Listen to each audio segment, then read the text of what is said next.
One of my all-time favorite guests that we have on Life Elsewhere is a lady whose music I just love, but possibly, dare I say this, I love talking to Amy Rigby.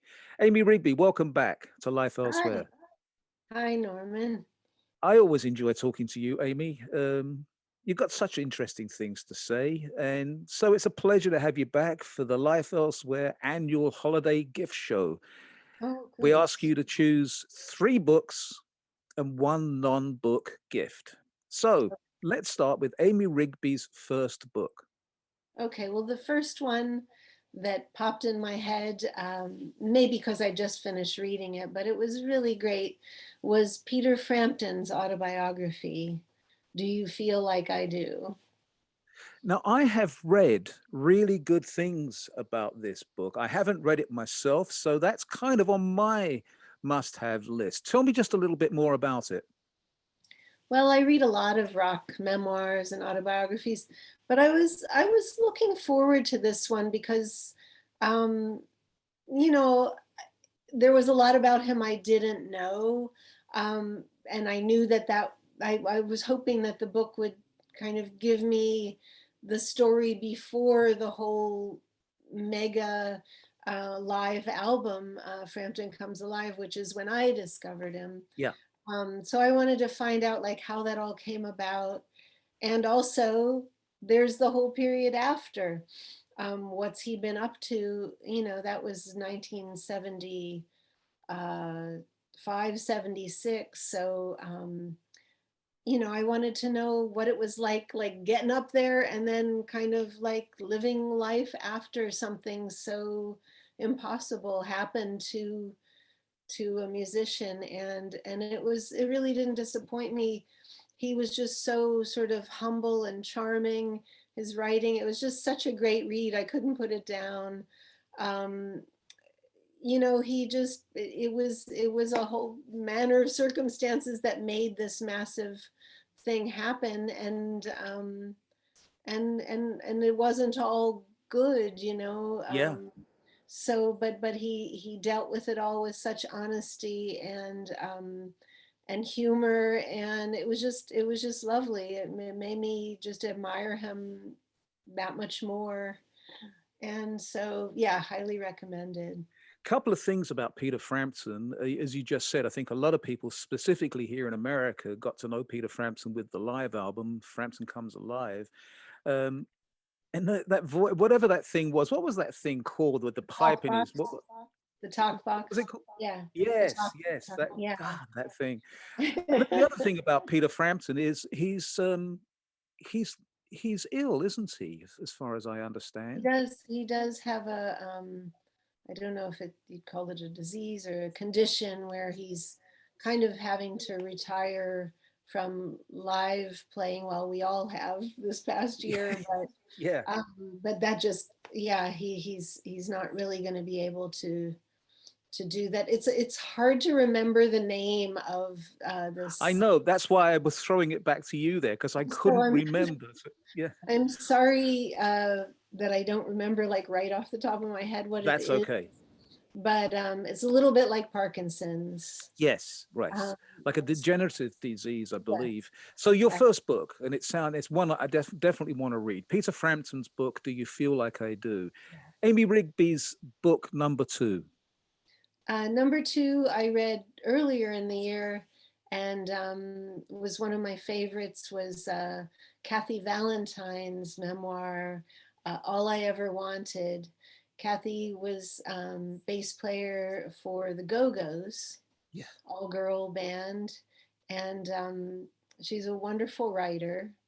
Uh, I follow her on Twitter and could see that, she was gearing up to put this book out right around when the pandemic was hitting. So I was really pulling for her. Like I just, I put out a book last year, and thank God, because it's a huge amount of work and a preparation, and you rely so much on being able to go out and read for people. And just the thought of like having to do that in the middle of this crisis I just hoped, that she would be able to get her book out there, and I think she really has. And because it's a wonderful book, and it was good that it coincided with them putting a Go-Go's documentary out. I think it was on Showtime, which is a really great documentary. The thing is, Norman, like I was not a big Go-Go's fan. I was more Ah, like Team Bangles. yes, yes, yes. And maybe for a couple different reasons, but they just were never like one of my bands. I but her book made me appreciate them in a whole new way, and made me just really kind of feel like, wow, they were great. I went back and listened, and watched the documentary, and felt really kind of like excited about them, Yeah. in Such retrospect. a such a good point there, Amy, because I think Kathy Valentine's book and the documentary has made people reappraise the Go-Go's, and I appreciate that. So book number 2 for Amy Rigby, Kathy Valentine's memoir, All I Ever Wanted. Book number 3. Book number 3, I was trying to find one that wasn't a memoir or autobiography, because I tend to do a lot of read. Yeah, that's a lot of my reading. But I found one that I really enjoyed, called Actress, by an Irish author, Anne Enright. It's a novel, and it's just a really wonderful mother-daughter story. Um, a young woman who she's probably like in her 50s. She's a writer, and she's looking back at her mother's career. Her mother was a fabulous, celebrated actress. And so there was a lot in there about fame, about being an artist, being a creative person, celebrity, and just that mother-daughter relationship. I really enjoyed it. I mean, I find as I get older, I used to read books about mothers and daughters from the daughter perspective. Yes. As you get older, you kind of, you come around to the other side of it, where Right. Yeah. it's like the whole mommy dearest thing, where you Right. Yeah. thinking like, what an awful mother she must have been. And then like, now I'm like, oh my God, what if my daughter like wrote a book like that about me? About me, because you're kind of in that looking, as you get older, you're Sure. looking back and you think like, oh, how will I have affected, the kid that I brought up, and Yeah. how are they going to remember me? Anyway, I'm not familiar with her name. Is she she's had other books? I she's a Booker Prize winner. Oh, okay. I've got to Yeah, check this out. she Yeah. won the Man Booker Award a couple years ago for a novel called The Green Road. She's Irish, and writes a lot about Irish families, and yeah, I was not familiar with her, but I think I chose it because I liked the cover. Oh, Uh, well, that's not a bad reason, is it? No. a cover can still kind of grab you. So Yes. So Anne Enright's novel, Actress. Got to yeah, check that one out. Okay, let's now move on to the part that I'm always fascinated what people come up with. This is the non-book gift. yeah. Talk to me about how you went about this. Well, I think I wanted to find a local business, a small business, that is in our area, but that people from anywhere could order from. I was drawn to a, female-owned, small independent business, and also thinking like, well, what would I like to get? There And you go. and there's this shop in Chatham, which you're probably familiar with from being up in this part of New York, a little town called Chatham, and it's called Yeah, Fahari Bazaar.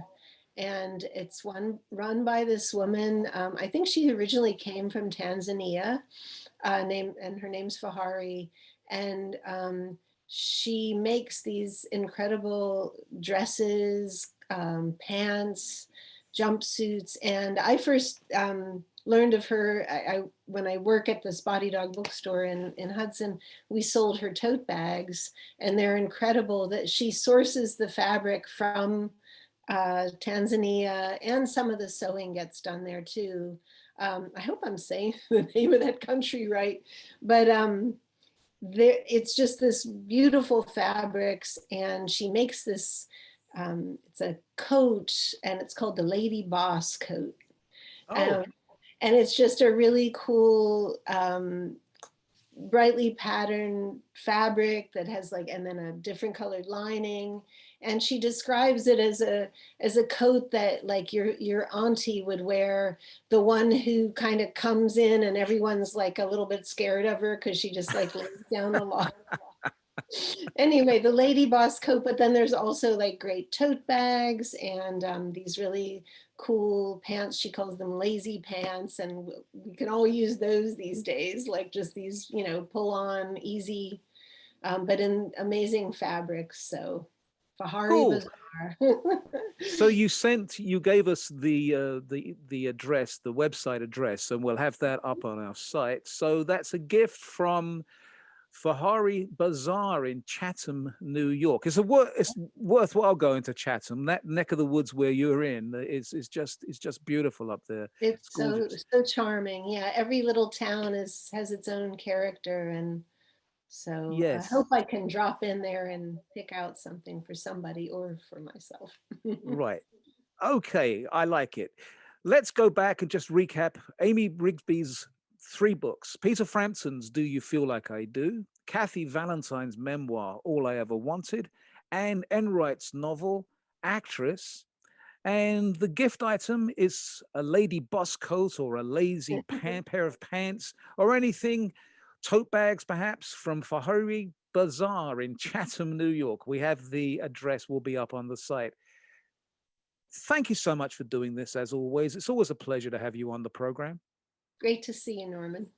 Nice to see you. Give our love to Eric, and you have yourself just a wonderful. Both of you are doing well, staying Yeah, healthy. yeah. It's been Been a a year. rough year, but yeah, Yes. Yeah. Yeah. yeah, doing Right. well. Well, big Yeah. hug and big love to you, and we'll talk to you again in the new year. Okay. Thanks, Norman.